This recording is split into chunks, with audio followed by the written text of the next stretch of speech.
નમસ્કાર મિત્રો, હું ચુડાસમા પરસોત્તમ આપ દરેક મિત્રોનું ટીએમ આઝાદોથી દિલથી સ્વાગત કરું છું। મિત્રો, આજના વિડીયોની અંદર અત્યારના સૌથી સારા સમાચાર વિશેની વાત કરવાની છે। જ્યાં મિત્રો વાત કરીએ તો લોકરક્ષક દળ કોન્સ્ટેબલ અને પીએસઆઈ આમનું પરિણામ ક્યારે આવશે તેમને ધ્યાનમાં રાખીને એક મહત્વની કહી શકાય એવી અપડેટ આવેલી છે।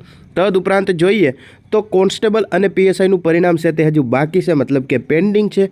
છતાં પણ નવી ભરતી એટલે કે ગુજરાત પોલીસ વિભાગની અંદર 14,000 જેટલી જગ્યાઓ પર નવી ભરતીની જાહેરાત છે તે ટૂંક સમયમાં કરવામાં આવશે। તેમને લગતી પણ એક મહત્વની કહી શકાય એવી વિગત છે। આ બંને વિગત છે તે એક જ વિડીયોની અંદર કવર કરવાની છે, માટે ખાસ કરીને વિડીયોને અંત સુધી અવશ્ય જુઓ। સૌથી પહેલાં મિત્રો પરિણામની વાત કરીએ, તમે અહીંયા જોઈ શકો છો દીપક રાજાણી સાહેબ દ્વારા પોતાના ટ્વિટર એકાઉન્ટના મારફત એટલે કે એક્સ હેન્ડલને 20 નવેમ્બર 2025 5:33 એક એવી અપડેટ મળેલી છે કે કોન્સ્ટેબલ પરીક્ષાનું પરિણામ છે તે નવેમ્બરના અંત સુધીમાં જાહેર થઈ જશે તેવી પૂરેપૂરી સંભાવના છે। અને પીએસઆઈની વાત કરીએ તો પીએસઆઈનું પરિણામ છે તે લગભગ ડિસેમ્બરમાં આવી શકે તેવી શક્યતાઓ છે। જ્યાં મિત્રો આ પહેલાં ભરતી બોર્ડે એવું જણાવેલું હતું કે પીએસઆઈનું પરિણામ છે તે નવેમ્બર મહિનાની અંદર આપવામાં આવશે। જોકે હજી સુધી તેમને લગતી ઓફિશિયલ જાહેરાત કોઈ પણ જાતની નથી આવી અને આજે એવી માહિતી મળી છે કે પીએસઆઈનું પરિણામ છે તે હવે ડિસેમ્બર મહિનામાં આવશે। અને કોન્સ્ટેબલની વાત કરીએ તો તેમનું જે ફાઇનલ પરિણામ છે તે લગભગ નવેમ્બરના અંત સુધીમાં આવી જશે। એટલે કે આજે 20 નવેમ્બર પૂર્ણ થઈ ગઈ, તો હવે લગભગ 8 થી 10 દિવસની અંદર જ કોન્સ્ટેબલ પરીક્ષાનું પરિણામ છે તે જાહેર થશે અને પીએસઆઈનું પરિણામ છે તે લગભગ ડિસેમ્બર મહિનામાં જાહેર થશે તેવી શક્યતાઓ અહીંયા દીપક રાજાણી સાહેબ દ્વારા પોતાના એક્સ હેન્ડલ મારફતે આપવામાં આવેલી છે। ત્યારબાદ બીજી માહિતી છે તે પણ દીપક રાજાણી સાહેબે આજે જ એટલે કે 20 નવેમ્બરના રોજ સાંજે 7 વાગ્યે આપેલી છે કે પોલીસ ભરતી માટે આવ્યા સૌથી મોટા સમાચાર, સૌથી સારા સમાચાર। જે આ મિત્રો 14,000 જેટલા પોલીસમેનની ભરતી છે તે ટૂંક જ સમયમાં થશે જાહેરાત।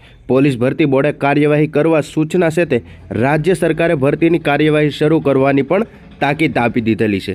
જે આ મિત્રો વાત કરીએ તમે જોઈ શકો છો કે પોલીસ ભરતી માટે સૌથી સારા સમાચાર છે, જેમાં આગળ જણાવ્યું એ પ્રમાણે 14,000 જેટલા પોલીસમેનની ભરતી છે તે હવે ટૂંક જ સમયમાં આવશે, તેમને ધ્યાનમાં રાખીને જ આ માહિતી આવેલી છે। અને આ માહિતી પણ આગળ વાત કરીએ એમ 20 નવેમ્બર એટલે કે આજના દિવસે સાંજે 7 વાગ્યે દીપક રાજાણી સાહેબે પોતાના એક્સ હેન્ડલ મારફતે આપેલી છે। તદુપરાંત આગળ જણાવે છે કે કોન્સ્ટેબલ અને પીએસઆઈનું પરિણામ છે તે હવે પેન્ડિંગ છે, તમે જાણો છો।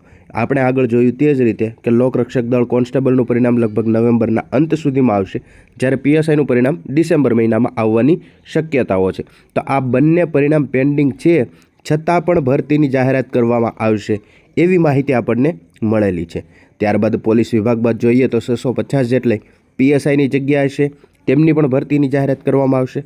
અને પોલીસમાં ભરતી થવા ઈચ્છુક યુવાનો માટે આ ખૂબ જ સારા સમાચાર કહેવાય છે। બહુ જલ્દી થઈ શકે છે સત્તાવાર ઓફિશિયલ જાહેરાત। જેમની ઉમેદવાર મિત્રો રાહ જોઈને બેઠા છે તે સત્તાવાર મતલબ કે ઓફિશિયલ જાહેરાત છે તે ટૂંક સમયમાં આવી શકે છે। તદુપરાંત આગળ જણાવે છે કે જાન્યુઆરી ફેબ્રુઆરી મહિનાની અંદર યોજાઈ શકે છે શારીરિક લાયકાતની પરીક્ષા। જે આ મિત્રો ગ્રાઉન્ડની વાત કરીએ તો લગભગ જાન્યુઆરી કે ફેબ્રુઆરી મહિનાની અંદર શારીરિક કસોટી છે તે યોજાઈ શકે છે, આવી સંભાવના અત્યારે દીપક રાજાણી સાહેબે જણાવેલી છે। જે આ મિત્રો આવી રીતે લોકરક્ષક કોન્સ્ટેબલ અને પીએસઆઈને ધ્યાનમાં રાખીને ચાલુ ભરતી અને આવનારી નવી ભરતી તેમને લગતી એક આ મહત્વની કહી શકાય એવી વિગતો હતી, જે વિડીયોની અંદર ખાસ કવર કરી। આવી નવી માહિતી જોતા રહેવા માટે હમણાં જ ચેનલને સબસ્ક્રાઈબ જરૂરથી કરી લેજો।